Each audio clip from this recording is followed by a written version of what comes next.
Selamat pagi, Assalamualaikum rekan data. Kita akan live nanti dengan Pak Lahyanto Nadi di segmen ulasan media. Kita membahas terkait dinamika terkini pasca dan bagaimana kita bisa menyikapi ya terkait dengan adanya aksi ini, kemudian apa yang masyarakat harus lakukan? Bagaimana dengan perusuh ini, rekan data? Apakah benar mereka ditunggangi oleh oknum-oknum yang tak bertanggung jawab ini, rekan data? Nanti dapat bergabung bersama kami di 081511107107. Assalamualaikum Pak Lahyanto. Waalaikumsalam warahmatullahi wabarakatuh. Siap-siap. Ditunggu sebentar ya Pak ya. Ya. Atau racun tidak dibuang dengan cairan yang cukup, maka akan terjadi pengendapan dan bikin mata ya. Jadi sangat penting lalu minum air putih. Kebutuhan cairan seseorang mungkin akan berbeda. Namun pemerintah membutuhkan 2 liter atau sekitar 8 gelas air putih setiap hari. Iklan layanan masyarakat ini dipersembahkan oleh Data Media Group.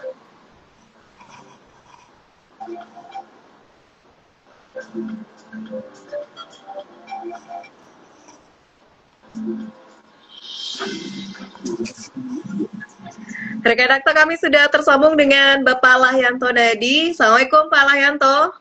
Waalaikumsalam warahmatullahi wabarakatuh. Apa kabar Ulfiana?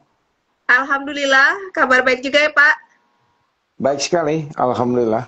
Kebetulan saya baru pulang keliling, jadi begitu balik Jakarta ternyata rusuh ya. Jadi memang kita mesti cermati ini kok bisa sampai seperti ini. Padahal demo awal itu adalah demo yang baik-baik menuntut tentang hak-hak dari rakyat, hak dari masyarakat. Tapi ini menjadi kerusuhan. Berarti ini bukan demonstrasi, tapi inilah kerusuhan. Nah, kalau kerusuhan itu ada ahlinya. Jadi bukan semata-mata tiba-tiba mahasiswa, rakyat biasa bisa melakukan sesuatu yang di luar kebiasaannya. Jadi kalau siapa ahli kerusuhan, yang jelas ada ahlinya, bukan rakyat gitu. Baik, kira-kira siapa nih Pak ahlinya? Katanya BIN juga ada orang yang juga mengatakan pasti ada orang yang memang nggak suka dengan pemerintahan saat ini dan sebagainya, Pak. Ya, itu bisa dianalisis macam-macam ya. Tapi yang jelas kita ketahui bahwa Presiden mengunjungi polisi-polisi yang terluka karena menghadapi demonstrasi, ya kan? Kemudian dia harus diakui bahwa setiap ada demonstrasi pasti ada kekerasan. Itu terluka saja, bukan korban jiwa. Tapi korban jiwa sekarang udah 7 orang, ya. Mulai dari Afan sampai mahasiswa di Jogja. Nah ini nggak dijenguk oleh Presiden, gitu. Mestinya Presiden juga menyenguk mereka yang korban sipil, yang juga hanya Afan saja, gitu. Nah, kalau kita lihat demikian, jadi Presiden ini menengok aparat yang di bawahnya, gitu. Padahal kita ketahui semua adalah rakyat Indonesia yang mestinya mendapatkan simpati dari Presiden, ya. Nah, kalau kita melihat dari kerusuhan-kerusuhan sebelumnya, itu memang ada ahlinya, ya. Sejak tahun 74, ya, Malari 98 yang belum saya meliput sendiri, yang memang tidak mungkin seseorang yang tidak ahli bisa melakukan pelemparan terhadap gedung-gedung pemerintah, membakar, ya. Nah, kemudian mereka ahli juga bagaimana memprovokasi, ahli mengumpulkan massa, ahli di dalam bagaimana mulai menyerang. Yang pada akhirnya ahli juga ketika mereka sudah melakukan cukup, tidak dilanjutkan lagi, gitu kan? Nah, jadi pada awalnya ketika kita mulai melihat kerusuhan itu, yang pertama dibakar itulah mobil polisi, gitu kan? Nah, kemudian terus berlanjut kepada penjarahan terhadap anggota DPR yang dianggap menyulut kemarahan rakyat, ya, mulai dari Syahroni, Eko Patrio sampai Uya Kuya, gitu kan? Nah, itu kan mestinya bisa diantisipasi. gitu. Iya. Kalau aparat ya kan aparat banyak sekali gitu. Jadi dan ini telat gitu. Hari pertama, hari kedua, hari ketiga baru ada action gitu. Jadi sudah rusak baru diperbaiki. Yang padahal yang paling utama adalah mengantisipasi gitu. Nah, pada gilirannya kita lihat antisipasinya telat, setelah rusak Jakarta hampir 50 miliar lebih kerugiannya, halte Transjakarta hancur ada 15 sampai 17 gitu. Nah, ini kan berarti pertama ada pembiaran gitu. Kita Iya, lihat benar. kita lihat ada pembiaran yang pertama paling gampang di rumahnya Ahmad Saroni lah, ya kan? Nah itu tetangganya sendiri nggak ada yang nolongin ya, terus kemudian nggak ada yang jaga, kemudian bahkan mereka ikut menjarah gitu. Jadi, nah di mana aparat keamanan di situ gitu? Itu kan mestinya diantisipasi, tapi hal itu tidak gitu. Begitupun ini setelah Ahmad Saroni, karena ini media sosial yang sangat sangat berpengaruh ya lewat TikTok live, walaupun pada akhirnya waktu di ban juga itu kan. Iya. Nah ini juga memprovokasi sedemikian rupa ke yang lain. Ini Eko belum gitu, Uya Kuya belum gitu. Yang pada akhirnya Nafa Urbah belum, Nafa Urbah pada akhirnya selamat ya, tidak diserbu oleh publik gitu. Nah, bahkan tiba-tiba rumah Sri Mulyani yang diserang ya, itu jam 1 pagi dan jam 3 pagi gitu. Jadi memang ada ahlinya, ada ahli yang menyiapkan itu. Nah, jadi itu yang kita lihat fakta-fakta yang ada. Nah, kalau kita melihat perkembangannya, ini masyarakat sipil gini ya. Jangankan kita mau menyerang markas Brimob ya. Kita lewat di depannya deg-degan. Iya, benar. Kitanya biasa kayak gimana gitu ya, Pak? Saya kan tetangganya gitu ya. Kalau begitu melihat, waduh udah deg-degan gitu, sama nyerang lewat Kopassus masih deg-degan gitu. Jadi emang sudah ada siapa di balik itu. Nah, pemerintah pasti dia punya alasan. Alasannya siapa? Paling gampang menyalahkan asing gitu. Karena asing ini nggak bisa dikonfirmasi ya, tidak dikonfirmasi. Asingnya siapa? Ya nanti lihat saja, nanti akan saya jelaskan. Ya pada akhirnya sama seperti 98 sampai sekarang kan tidak ada siapa yang bertanggung jawab soal itu gitu. Bahkan kita ketahui banyak juga orang-orang yang mestinya bertanggung jawab pada peristiwa 98 ya sekarang jadi sejak 98 sampai sekarang masih tetap berkuasa, tidak ada punya kesalahan gitu. Jadi itu yang mestinya menjadi catatan kita. Nah, siapa orang yang ahli? Nah, ini saya baca-baca lagi referensi gitu ya. Mereka orang yang terlatih. Orang yang terlatih, memahami benar dan punya kepentingan gitu. Nah, kepentingannya apa? Itu para ahli politik yang akan menyampaikan ya, karena beberapa skenario ya, skenario dari Solo, skenario dari elit sendiri yang di sini, skenario dari DPR, jadi semua bisa bermain. Nah, ketika udah ada mahasiswa demo secara damai, ada yang menyusup menjadi kerusuhan. Nah, dalam perspektif media massa, ya ini kan media massa pada akhirnya tidak banyak berperan ketika pada awal kerusuhan awal, karena sudah dikuasai oleh media sosial gitu.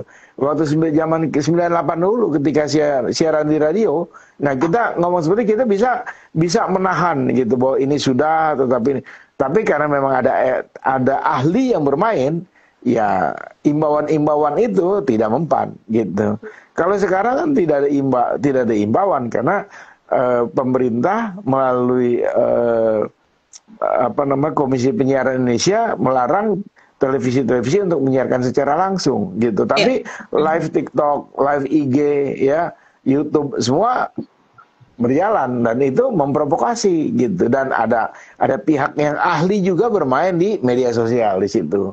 Jadi media mainstreamnya, media arus utamanya dibungkam, kemudian media sosialnya ada yang memainkan sehingga menjadi provokasi ya untuk melakukan kerusuhan ini. Gitu. Ya, kan kalau kita lihat orang-orang terlatih mereka menyusup menjadi ojol, kemudian menjadi sipil dan lain sebagainya. Tentu orang-orang yang mana Pak yang bisa membedakan kita dengan mereka gitu Pak? Ya begini, ketika kita melihat Wapres melakukan dialog dengan ojol, gitu kan, dengan para driver ojol, ya mereka udah jelas pencitraan yang salah besar, gitu, karena mereka itu bukannya ojol, gitu. Yang paling gampang lihatnya di situ, ya. Kalau yang di tempat kerusuhan udah pasti itu banyak menyusup karena jaketnya baru, ya. Kemudian helmnya baru, lihat. Dan baru. Nah kalau yang sama si Wapres ini ya sepatunya aja harganya 2,5 juta, gitu kan? Ini baru ngomong aja dia bukan ngomong para driver ya, para taruna, dia bilang gitu kan? Ya yang mengistilahkan taruna ini siapa? Ada tahu sendiri lah, kita tahu sendiri gitu. Jadi memang udah pasti ada penyusupan gitu. Nah, tetapi kan pemerintah yang kalau punya komitmen untuk bisa membereskan bisa.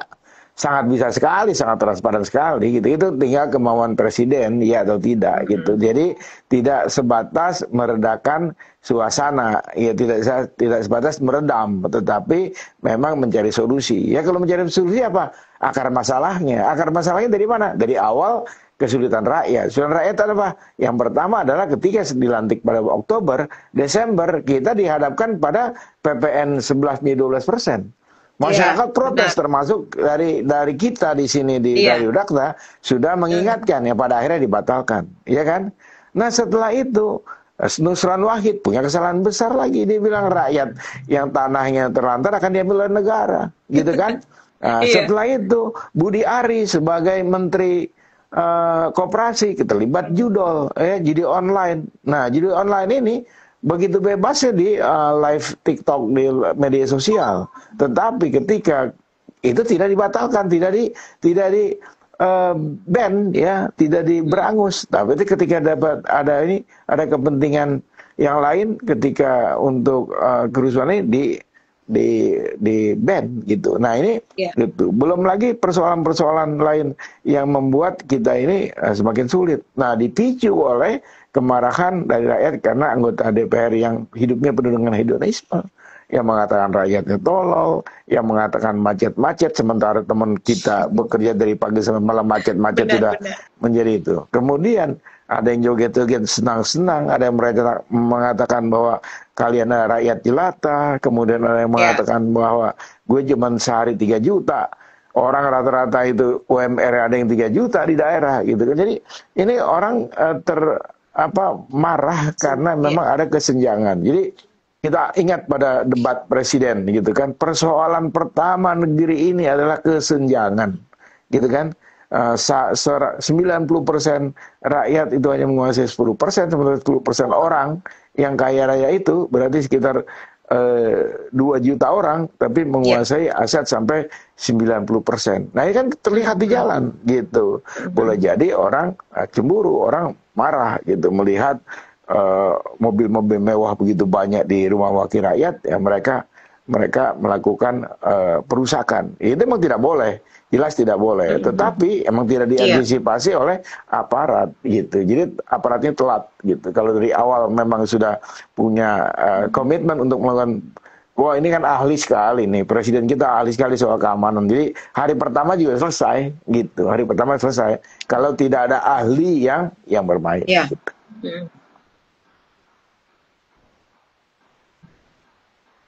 Jadi itulah, jadi para elit ini juga harus melakukan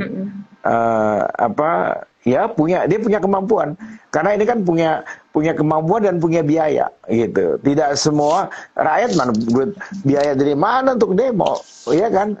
Kecuali mahasiswa kita para alumni diminta untuk urunan membantu mereka dalam perjuangan menyampaikan aspirasi secara damai gitu, secara konstitusional. Tapi ketika disusupkan oleh para ahli kerusuhan, saya bacanya gampangnya bilang ahli kerusuhan saja. Ahli kerusuhan ya jadi seperti ini gitu.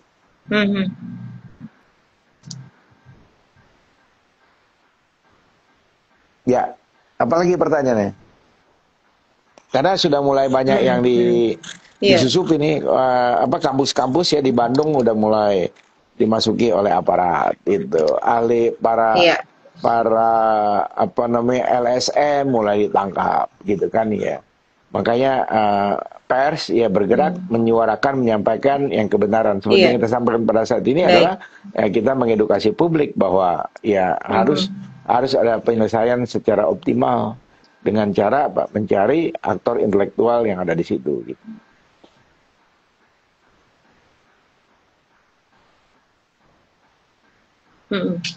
Ya, saya kira demikian. Iya, benar. Ada lagi pertanyaan yang lain? Siap. Baik. Pak Lahyanto masih mendengar suara saya? Saya terimanya terputus-putus, Pak. Oh ya? Iya. Sekarang sudah oke. Baik. Iya. Ya. Baik. Pak Lahyanto, tentu ini kepada sudah oke.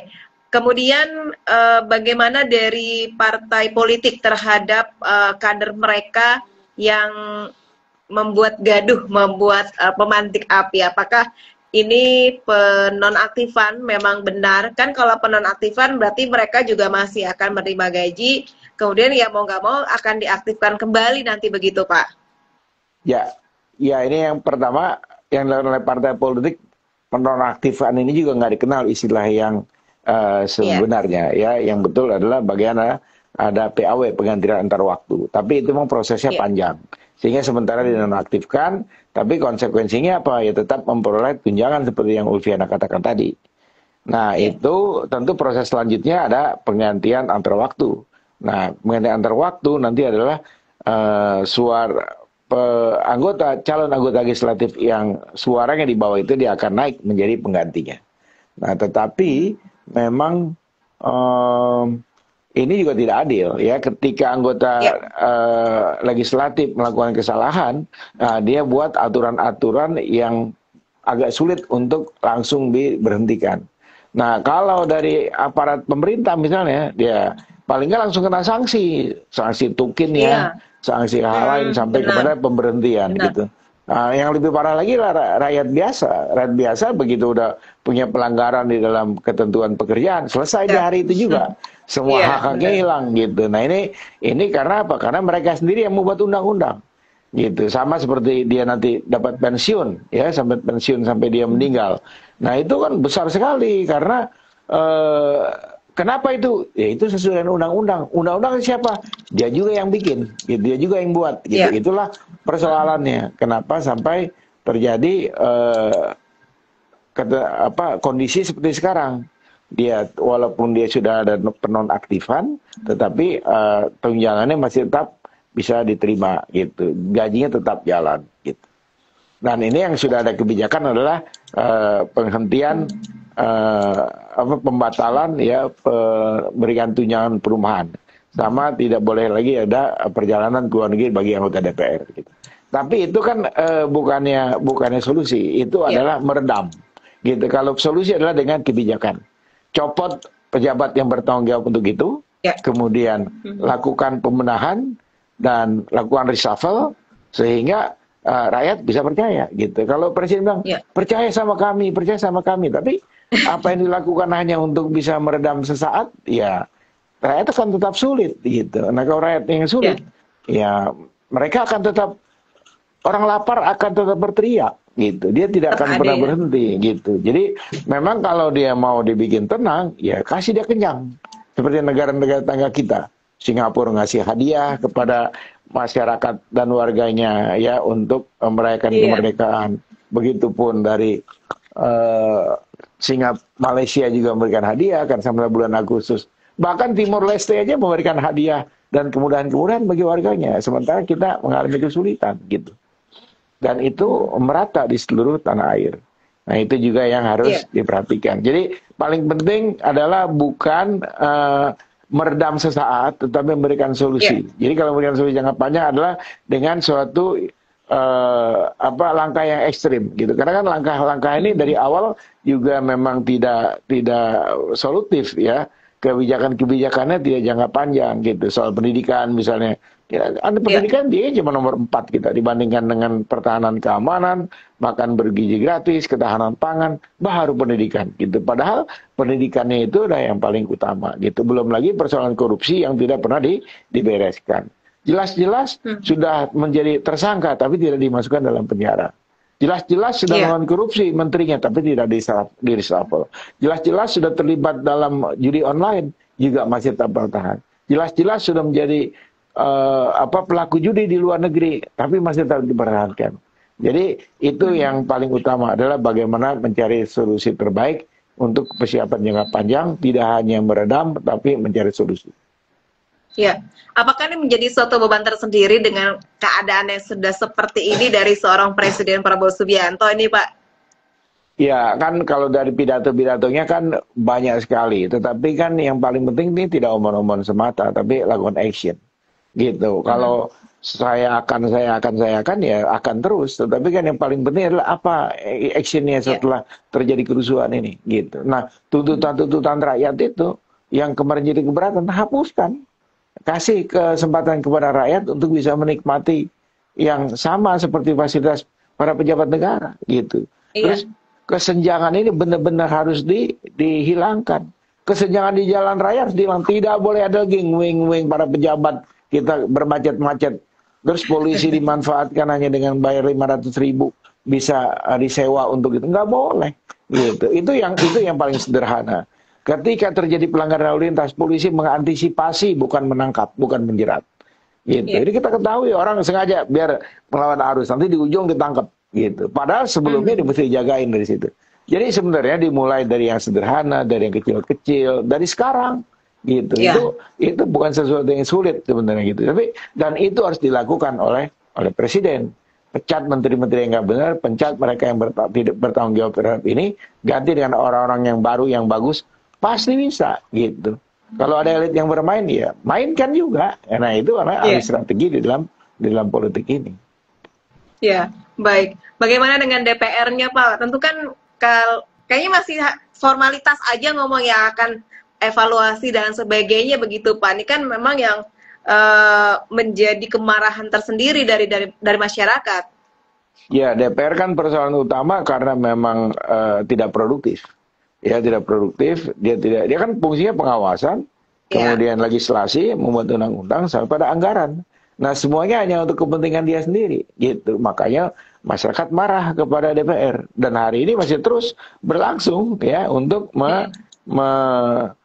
menyampaikan aspirasi ke DPR. Ya nggak apa-apa, sejarah ini kan konstitusional, sampaikan terus sampai kepada masyarakat DPR itu terbuka telinganya gitu. Jangan sampai seperti 98 masyarakat yang menunggangi itu. Itu walaupun pada saat itu kita tahu juga ada ahli kerusuhan yang memanfaatkan itu gitu. Tapi kalau saat ini ya, dia tetap akan dijaga, tapi suara itu harus terus didengungkan ya, baik melalui radio ini, baik melalui media-media massa utama yang lain. Nah, media sosial pun harus terus bergerak bagaimana menyuarakan aspirasi kita agar DPR ini mendengar gitu. DPR kan berbicara, DPR kan harus ini sementara ketuanya saja baru ngomong terakhir kemarin juga udah babi-bu nih. Jadi mereka mestinya sudah melakukan sesuatu yang tegas terhadap anggotanya yang ini gitu. Jadi ini yang dilakukan karena mereka juga punya kepentingan ya. Kan kita ketahui DPR dan pemerintah sama saja. Ya ketua umum partai yang sekarang sudah menyatu dengan DPR antara legislatif dan yudikatif itu ya mereka sama-sama gitu karena ketua umum partainya juga anggota DPR-nya adalah anak buah mereka, sementara ketua umum partainya sebagai Menko. Semua ketua umum partai Menko itu ya, partai yang besar-besar. Jadi sebenarnya kalau ada kemauan itu mereka bisa menyelesaikan dengan baik. Nah, ini yang penting mereka ini ada kemauan dan ketegasan dari presiden dan kedua DPR. Kita tunggu action nih hari ini. Jadi bukan semata-mata meredam, tapi mengeksekusi supaya ada solusi terbaik.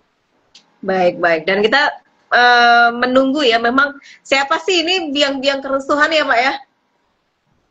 Ya kalau dalam kondisi sekarang nanti akan jelas karena akan disampaikan dan kita sudah tahu bahwa itu yang akan disampaikan adalah pihak asing gitu. Jadi sebenarnya kita belum puas karena kita tahu ada ahli kerusuhan yang ada di sini. Tapi kita juga ajas praduga tak bersalah dalam perspektif pers ya. Jadi tidak bisa mengatakan itu. Kalau mengatakan itu juga kita melanggar kode etik jurnalistik. Jadi semua itu. Jadi kalau saya tetap mengacu kepada bagaimana cara kerja media mainstream, media utama, terus berdasarkan undang-undang pers dan kode etik jurnalistik. Baik, baik. Kita menantikan siapa orang tersebut. Siap. Baik, terima kasih Pak Lahyanto sudah hadir bersama Dakta di hari ini. Sehat selalu Pak Lahyanto ya. Assalamualaikum warahmatullahi wabarakatuh.